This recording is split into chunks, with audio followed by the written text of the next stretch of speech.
Kasama ang isang opisyal ng PAOK, inikot namin ang pasilidad na ngayoy 2 taong nang nagsisilbing headquarters ng PAOK. Sir, itong lugar na to, nandito tayo ngayon sa Nasdaq. Anong floor nga po ito, sir? At ano po nangyayari dati dito? Itong third floor, may ilang kwarto dito na pinamugaran ng mga scammers na mga kumpanya na nagkukunwaring offshore gaming operations pero sa kabila nun ay mga scam hub pala. Dito raw dating nangyayari ang iba't ibang uri ng scam o pambubudol gaya ng love scam, cryptocurrency scam at investment scam.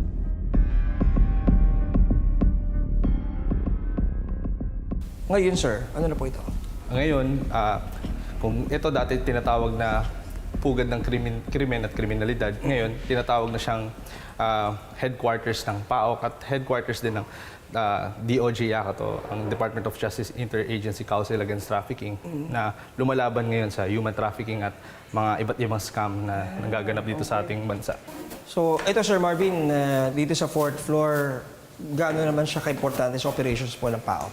Meron na rin po tayong part dyan na kung saan ang ating mga foreign nationals ay dyan sila namamalagi po. Tapos isa na rin po dito yung isang evidence room natin kung saan yung mga ebidensya na nakuha natin mula sa iba't ibang POGO operations. Nandito, sir, nakatago? Opo, nandito po. So, ito pa yung mga computers na... Opo.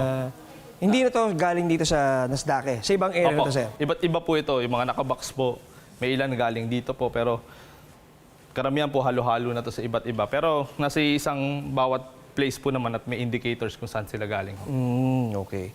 At sa isa sa mga kwarto sa sulok na ginagawa dito. Ito po, nung mapasok natin tong gusali ho, talagang nakita natin is torture room talaga siya. Okay. Kung makikita nyo po sa loob, ito po.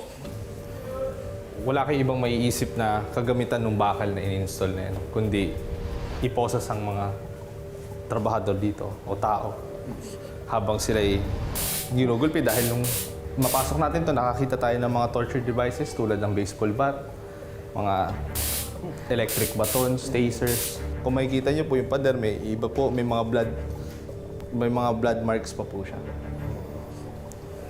Tsaka walang bintana, sir. Wala po. Sarado lang po. Dito, ito lang po ang entrance. Bali, ginagawa po yun kadalasan sa mga workers na hindi nakakahit ng quota, sa mga scammers. O kaya ayaw nila mag-scam, pinipilit sila ng kumpanya. Nung inabutan namin to during the raid ng October 2023, talagang ito po yung sobrang daming computers. Nandito po yung parang boiler room. Ito yung pinaka-notorious na lugar dito sa facility na to. Dahil dito natin nahuli napakaraming foreign nationals. Dito natin na-seize yung mga phones na ginagamit pang scams, computers. Lahat po dito natin nakita yun. Ngayon, ano na siya, sir? Ngayon po, yung isang malaking parte po nito ay extension ng detention facility natin. At the same time, meron din po tayong medical clinic katabi po netong detention facility. Ang dating pugad ng iba't ibang uri ng krimen. Detention center na ngayon ng mga nooy POGO worker na naghihintay ng deportation. May mahigit 400 pang POGO workers dito. At dito na rin sila dinadalaw ng kanilang mga partner. Maraming salamat sa pagtutok sa Eyewitness, mga kapuso. Anong masasabi nyo sa dokumentaryong ito?